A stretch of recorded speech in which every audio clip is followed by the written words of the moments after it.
বাংলাদেশ জামায়াতে ইসলামী ফকিরহাট উপজেলা শাখার কর্মী শিক্ষা শিবির।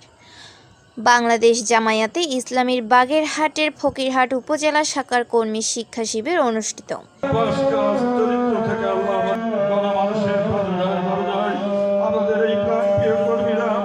শনিবার 1 ফেব্রুয়ারি ফকিরহাট কারামতিয়া ফাজিল ডিগ্রি মাদ্রাসা প্রাঙ্গণে দিনব্যাপী এই কর্মী শিক্ষা শিবির অনুষ্ঠিত হয়।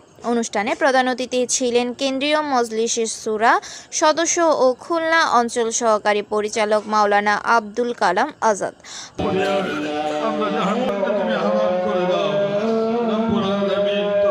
প্রধান বক্তা ছিলেন বাংলাদেশ শ্রমিক কল্যাণ ফেডারেশন কেন্দ্রীয় সহসভাপতি ও খুলনা অঞ্চল পরিচালক মাস্টার শফিকুল আলম। প্রধান আলোচক ছিলেন কেন্দ্রীয় মজলিসে শুরা সদস্য, খুলনা অঞ্চল টিম সদস্য ও সাবেক জেলা আমির অধ্যক্ষ মাওলানা মশিউর রহমান খান। এতে বিশেষ অতিথি হিসেবে ছিলেন কেন্দ্রীয় মজলিসে শুরা সদস্য ও জেলা আমির মাওলানা রেজাউল করিম, কেন্দ্রীয় মজলিসে শুরা সদস্য ও জেলা নায়েবে আমির অ্যাডভোকেট মাওলানা শেখ আব্দুল ওয়াদুদ, খুলনা মহানগরের সাবেক আমির অ্যাডভোকেট মোহাম্মদ আনসার উদ্দিন, জেলা সহকারী সেক্রেটারি অধ্যাপক ইকবাল হুসাইন ও জেলা বাইতুল মাল সেক্রেটারি আবু বকর সিদ্দিক। এ সময় হাফেজ আব্দুস সামাদ হোসেন, অধ্যাপক ফরহাদ হুসাইন, মোহাম্মদ শাহ আলম। আমরা তো হেকায়েতে সাহাবা যত পড়লাম, সব হেকায়েতে সাহাবার মধ্যে কোথাও এই বিষয়টা খুঁজে পেলাম না যে আমি ফাজিল মাদ্রাসার প্রিন্সিপাল, চিতলমারি বাজারে আমার একটা ঘর থাকবে না, একটা মার্কেট থাকবে না। এটা তো বেমানা।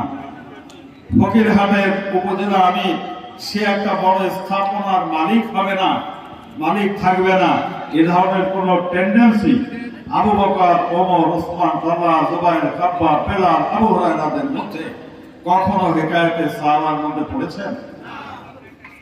অতএব আমাদের জন্য এক নাম্বার উদাহরণ হলো রাসূল কারীম সাল্লাল্লাহু আলাইহি ওয়াসাল্লামের কলিজার টুকরা সাথী।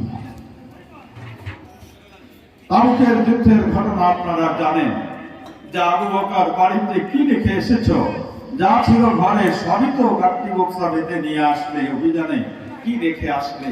একটাই মাত্র জবাব দিলেন, ইয়া রাসূলুল্লাহ, আমি আল্লাহ এবং তার রাসূলকে আমার পরিবারের জিম্মাদার হিসেবে রেখে এসেছি। ত্যাগ আর কোরবানির ইতিহাস। রবিউল ইসলাম, সুমন হোসেন সহ বিভিন্ন ইউনিয়নের বাংলাদেশ জামায়াতে ইসলামী ও সহযোগী সংগঠনের সভাপতি ও সাধারণ সম্পাদক সহ কর্মীবৃন্দ উপস্থিত ছিলেন। ফকিরহাট, ডাক বাংলা টিভি, ফকিরহাট।